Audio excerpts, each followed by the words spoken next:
Operasionalnya nih, yang saya tanya ini operasional nih, 38, hampir 40% lah. Ya itu lebih banyak kegiatan lebih ke marketingnya juga Pak. Ya hati-hati ya, Anda men-training orang untuk berbisnis ya. Anda sendiri juga harus paham ya. Kalau enggak Anda ngajarin orang salah ntar. Untuk meyakinkan bahwa Anda ingin dapat dana, baik itu investor, hibah, dan sebagainya, Anda harus pede dong dengan bisnisnya. Ini nggak sounds like it.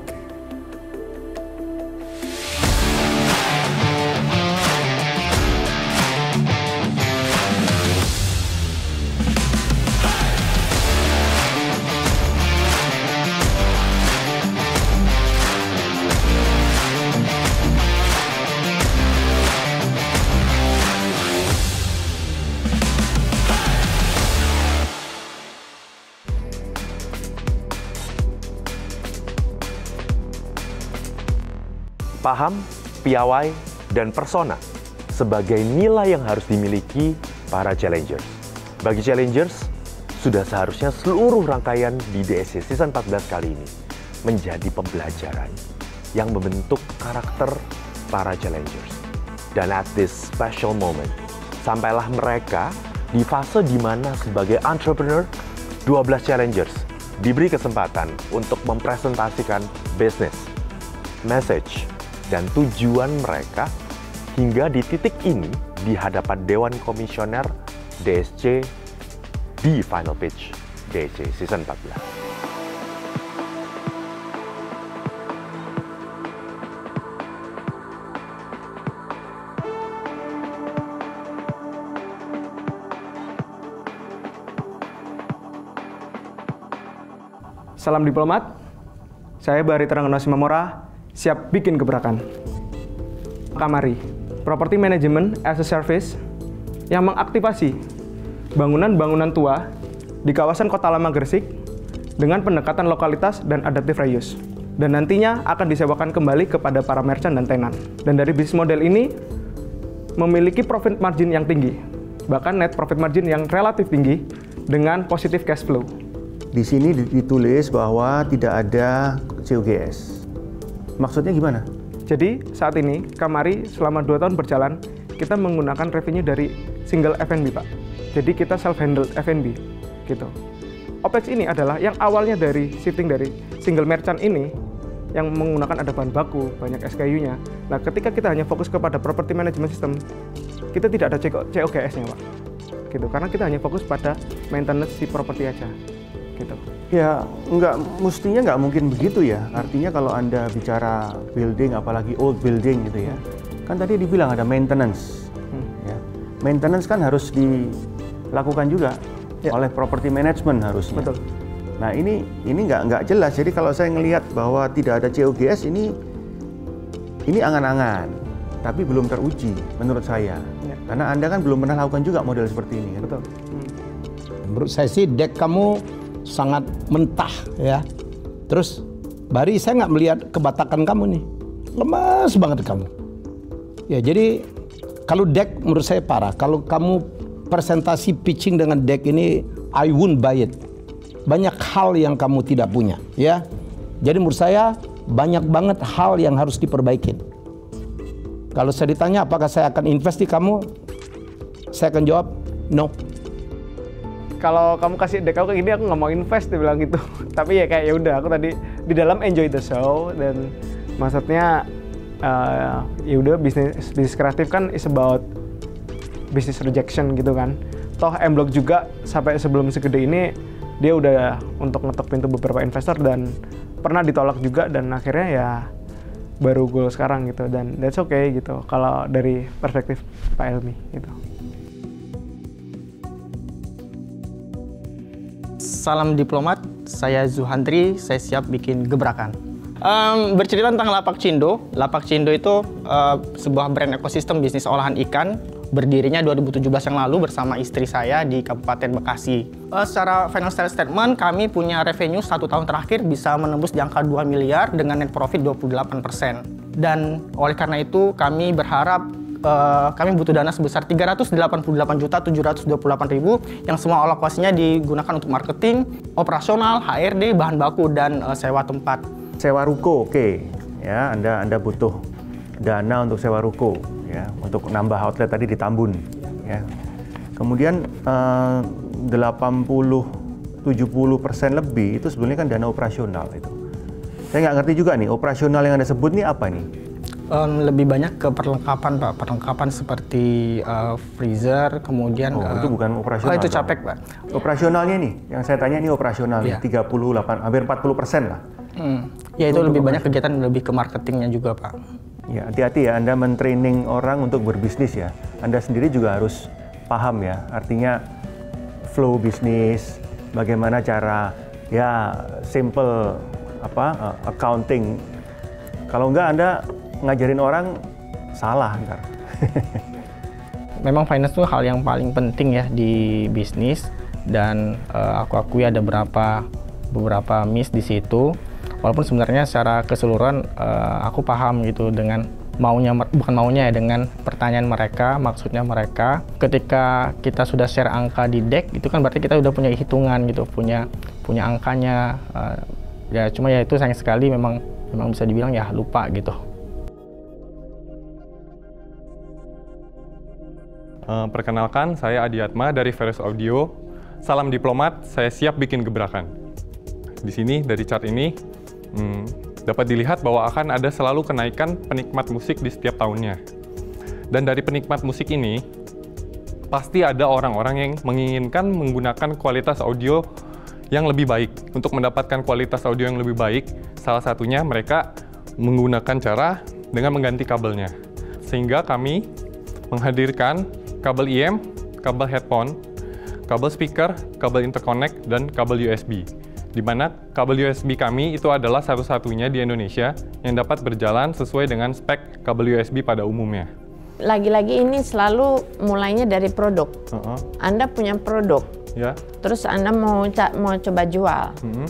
Padahal bisnis sekarang lebih banyak mulai dari apa yang diinginkan, demand-nya dari market, jadi segmentasi marketnya. Ini yang akan Anda jual nih orang-orang maintenance saya, ya, orang-orang IT yang teknis benar, maintenance. Di rumah pun saya ada orang maintenance. Karena kalau saya nggak ngerti.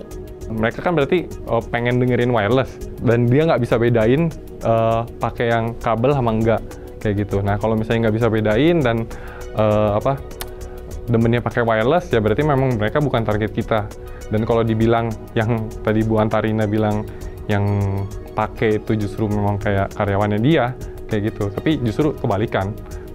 Justru customer saya itu kebanyakan memang orang-orang kaya kayak gitu. Biasa bos-bos, direktur, atau enggak yang memang punya perusahaan seperti itu. Saya Ria dari Street Sushi. Salam diplomat, saya siap bikin gebrakan. Saya senang sekali akhirnya bisa memperkenalkan Street Sushi.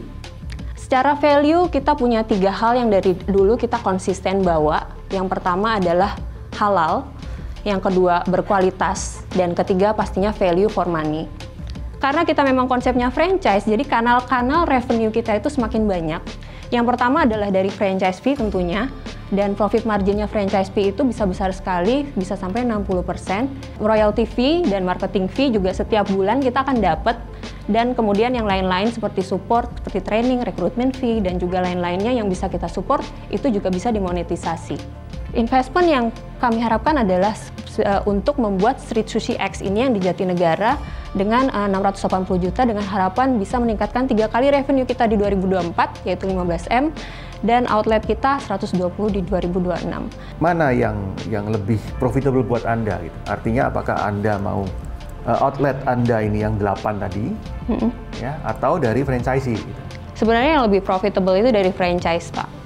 Tapi memang kalau dari franchise itu kemarin tahun lalu kita marginnya masih nggak terlalu gede. Nah di tahun ini baru kita perbaiki harganya sehingga marginnya lebih besar. Oke, kalau memang marginnya lebih gede di franchise ya. Yes. Kenapa kok Anda minta dananya mau buka Street Sushi X? Tadi sih dari Pak Sur lebih mempertanyakan aja, kamu kan udah dapat duit banyak dari franchise fee, kenapa kok mau buka outlet lagi, bukannya malah nambah operational dan lain-lain. Nah, terus ya aku jelasin aja kalau memang kita inginnya ini menjadi contoh supaya bisa kita jual juga gitu. Ujung-ujungnya tetap nanti ke franchise juga. Saya Nurdini Priastiti, founder dari brand fashion Damakara. Salam diplomat, saya siap bikin gebrakan. Damakara menghadirkan pakaian yang versatile, nyaman, serta memiliki signature motif yang khas yang diangkat di Damakara. Berikut adalah current performance dari tahun 2021 hingga 2023, serta target kami di 2024. Di sini kalau kita bisa lihat, COGS di Damakara itu sendiri cukup tinggi di awalnya. Karena memang pembuatan pakaiannya semuanya dilakukan secara handmade. Dan di tahun 2022 akhirnya kami melakukan perbaikan, di mana kami akhirnya melakukan dealing langsung kepada pabrik lokal yang ada di Bandung untuk pengambilan bahan kain putihan yang sebelumnya kami ambil di distributor, sehingga cukup menekan COGS pada tahun 2022. Di sini COGS Anda berhasil tadi Anda ceritakan diturunkan, tapi net profitnya tidak naik gede-gede amat dibanding penurunan COGS. Kenapa ya? Karena kita ada penambahan skala produksi di tahun 2022, Bu. Jadi yang sebelumnya kami skala produksinya hanya sekitar penjualannya 1.400 per bulan menjadi 2.000 sekian. Jadi kami membutuhkan penambahan untuk pembelian bahan baku maupun penambahan untuk kapasitas produksi gudang dan produksi. Yang Anda sebutkan tadi itu masuk di dalam COGS. Ini biaya operasional tuh lebih kayak administratif, marketing, itu masuk di bawah. Pesan saya financial literacy-nya, Anda background-nya apa ya? Komunikasi dan pengembangan masyarakat, Bu. Financial literacy-nya ditingkatkan. Baik, terima kasih, Bu, masukannya. Coba deh kamu pelajarin lebih lanjut gitu. Jadi kayak financial literacy-nya coba ditambahin lagi deh gitu. Sama tadi nanyain background pendidikan aku apa gitu. Salam diplomat, saya Mirna Anissa, saya siap bikin gebrakan. Foto ini diambil tahun 2015, di mana saya waktu itu hanya sebagai manajer operasional biasa di perusahaan yang bernama Primal Surf International. Pada waktu itu, saya masih belum tahu ke depannya bahwa mereka akan meninggalkan kami semua dengan semua permasalahan yang ada, dengan masalah piutang, dengan pekerjaan yang belum tersistem, lalu banyak sekali customer yang belum terlayani dengan baik. Ini adalah tim kami. Ada 55 orang yang mau dipimpin oleh wanita seperti saya, Mirna Anissa yang biasa dipanggil Nini, ada Nigel Annesley dan Peter Perkovic. Mereka berdua adalah expertise di surfboard industri yang ada di perusahaan kami. PT Primal Surf International. Kami adalah surfboard manufacturing company yang berlokasi di Surabaya. Kami membuat dari hulu ke hilir. Kita membuat surfboards dari scratch sampai ke end user. Saya kok merasa Anda tidak pede mempresentasikannya. Dan banyak tidak yakin dengan informasi yang Anda sampaikan. Kalau saya pribadi sebenarnya saya baru ikut kompetisi, Bu. It doesn't matter. Kalau bertemu itu adalah about information. Oke. Informasi yang Anda berikan, Anda sepertinya kurang pede. Sementara untuk meyakinkan bahwa Anda ingin dapat dana, baik itu investor, hibah, dan sebagainya, Anda harus pede dong dengan bisnisnya. Siap. Ini nggak sounds like it. Oke. Dicecar dengan comments yang begitu positif, dan ada pun pertanyaan tentang keraguan terhadap diri saya sendiri itu kayak semakin mendorong saya pribadi bahwa Primal Surf itu bisa dipimpin oleh Nini dengan baik. Itu aja.